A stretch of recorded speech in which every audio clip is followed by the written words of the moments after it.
तो चंद्रयान-3 चंद्रमा की सतह पर सुरक्षित अब लैंड कर गया है, लेकिन लैंडिंग के बाद अब जो चरण सबसे ज्यादा महत्वपूर्ण होने वाला है, उस पर सबकी नजरें अब चंद्रयान-3 के रोवर पर होंगी, जैसा कि अभी तान्या ने बताया। और इस रोवर का नाम है प्रज्ञान, और यह शब्द संस्कृत भाषा से लिया गया है, जिसका मतलब होता है विजडम, यानी बुद्धिमता। इसरो के मुताबिक अब से कुछ देर में चंद्रयान-3 के लैंडर का एक साइड पैनल मुड़ जाएगा और यहीं से एक रैंप खुलेगा, जिसके जरिए रोवर चंद्रमा की सतह पर उतरने का प्रयास करेगा। आप चाहें तो इस रोवर को 6 पहियों वाला एक रोबोटिक व्हीकल भी कह सकते हैं। आपने देखा होगा आजकल रिमोट कंट्रोल टॉयज बहुत आते हैं, आपके बच्चे उनसे अक्सर खेलते रहते हैं, और ये कुछ उसी तरह का होगा। और ये चंद्रमा पर चलेगा और फिर उसकी सतह का अध्ययन करेगा, कुछ इस तरह से जैसा हमने आपके लिए एनिमेशन तैयार किया है। और इसके लिए इस रोवर में खास तरह के लेटेस्ट कैमरे लगाए गए हैं और इसकी रफ्तार होगी 1 सेंटीमीटर पर सेकंड। 1 सेकंड में 1 सेंटीमीटर, बहुत ही धीरे धीरे चलेगा, जिसका मतलब यह है कि इस स्पीड से यह रोवर चंद्रमा की सतह पर चलेगा और पूरा डेटा इकट्ठा करेगा।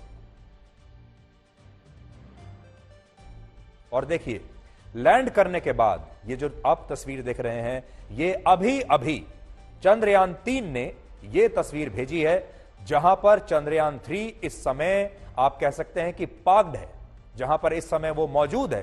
चंद्रमा की सतह पर जहां वो खड़ा हुआ है, वहां से उसने ये तस्वीर भेजी है। लेटेस्ट तस्वीर है, और यहां आपने देखा होगा आपको एक परछाई जैसी एक आकृति दिखाई दे रही है। ये परछाई असल में हमारे चंद्रयान-3 की ही है, और ये नई तस्वीर चंद्रमा की, शायद मुझे लगता है आपने इससे पहले चंद्रमा को इतना करीब नहीं देखा होगा। अब देखिए, जब हम दूर से चंद्रमा को देखते हैं, जब हम फुल मून देखते हैं, तो चंद्रमा कितना खूबसूरत नजर आता है, लेकिन जब चंद्रमा के पास जाते हैं तो चंद्रमा कुछ इस तरह से दिखता है। लैंडिंग के बाद की पहली तस्वीर आपकी स्क्रीन पर है। जिस रोवर की हम बात कर रहे थे, उस रोवर में ऐसे उपकरण लगाए गए हैं जो चंद्रमा की प्रकृति, वहां के रासायनिक तत्व, वहां की मिट्टी और पानी के कणों को समझने की कोशिश करेंगे। और इस अध्ययन के दौरान रोवर के पास जो भी डेटा जमा होगा, वो डेटा इस दौरान उसके लैंडर को मिलता रहेगा, और फिर ये लैंडर इस डेटा को अपने ऑर्बिटर को भेजेगा, और बाद में ये ऑर्बिटर इसी डेटा को इसरो के ग्राउंड स्टेशन को ट्रांसफर करता चला जाएगा, जो कि आप यहां एनिमेशन में देखिए कि ये डेटा हमें वापस कैसे मिलेगा।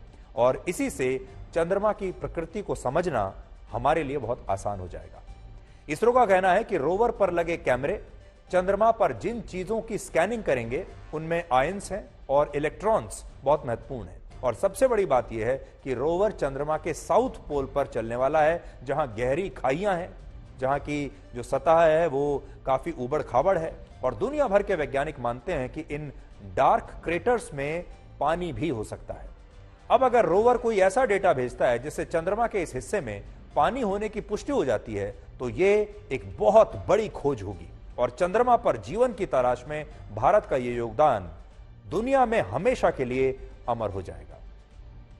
इससे भी बड़ी बात यह है कि रोवर जब चंद्रमा पर चलेगा, तो चंद्रमा की सतह पर यह हमारा राष्ट्रीय चिन्ह अशोक स्तंभ और इसरो का लोगो अंकित करते हुए आगे बढ़ेगा, कुछ इस तरह से जैसे आपकी स्क्रीन पर है। देखिए, किसी भी भारतीय के लिए कितने बड़े सम्मान की बात है जब चंद्रमा की सतह पर हमारे देश की छाप आपको नजर आएगी, कुछ इस तरह से। यानी ये रोवर चंद्रमा पर भारत के ऐसे फुटप्रिंट्स छोड़ेगा, ऐसे कदमों के अपने निशान छोड़ेगा, जो चंद्रमा पर भारत की मौजूदगी को हमेशा के लिए अमर बना देंगे और ऐतिहासिक भी बना देंगे।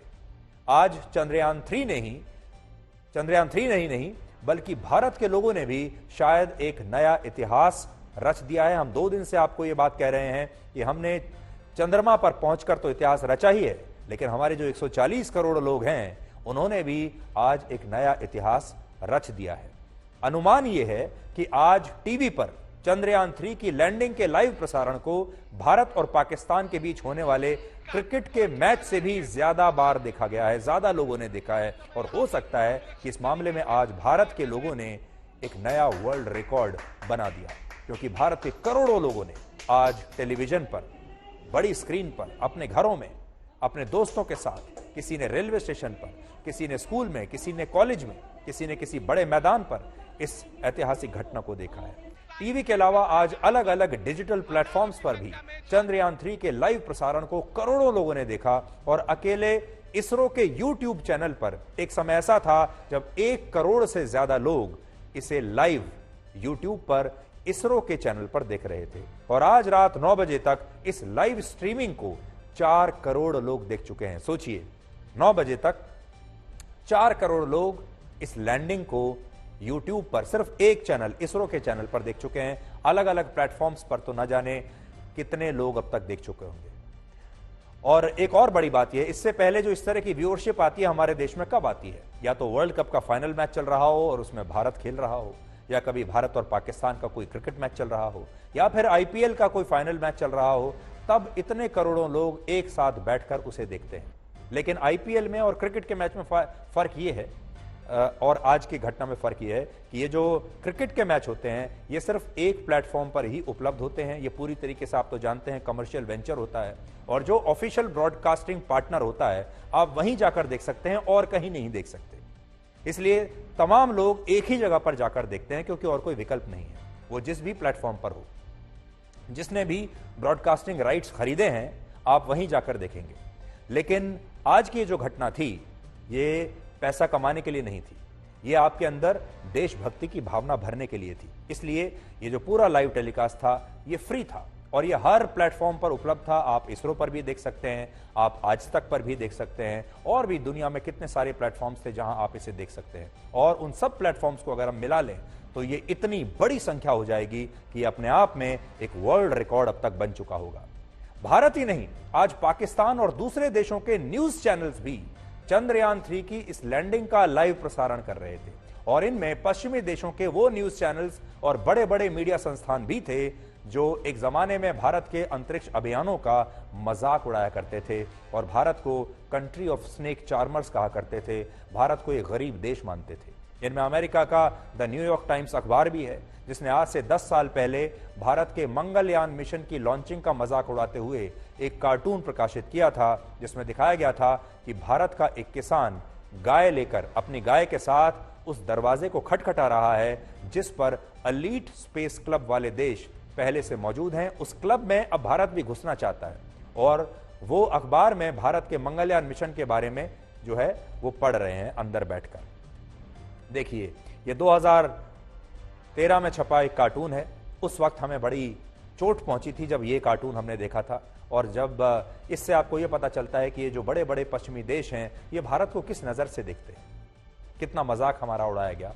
लेकिन आज इसी न्यूयॉर्क टाइम्स ने चंद्रयान 3 के लिए भारत की प्रशंसा की है।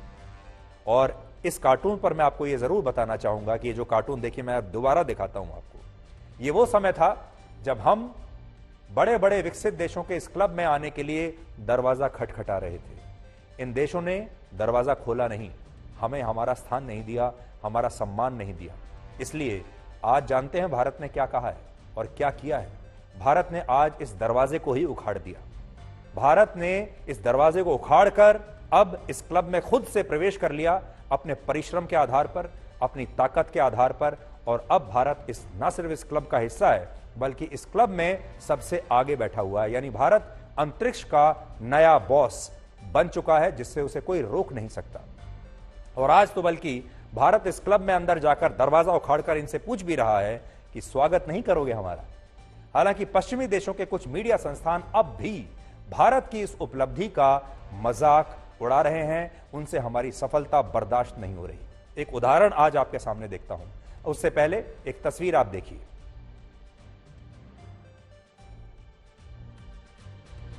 देखिए, इस समय जो तस्वीर मैं आपको दिखा रहा हूं ये रोवर प्रज्ञान के रिलीज होने की तस्वीर है विक्रम लैंडर से।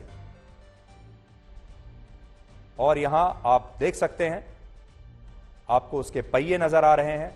और ये इस समय की ताजा तस्वीर है जो आपको चंद्रमा से हम दिखा रहे हैं, जहां पर विक्रम लैंडर से प्रज्ञान रोवर अब अलग हो रहा है और नीचे उतर रहा है और थोड़ी देर में वो चंद्रमा के धरातल पर मौजूद होगा।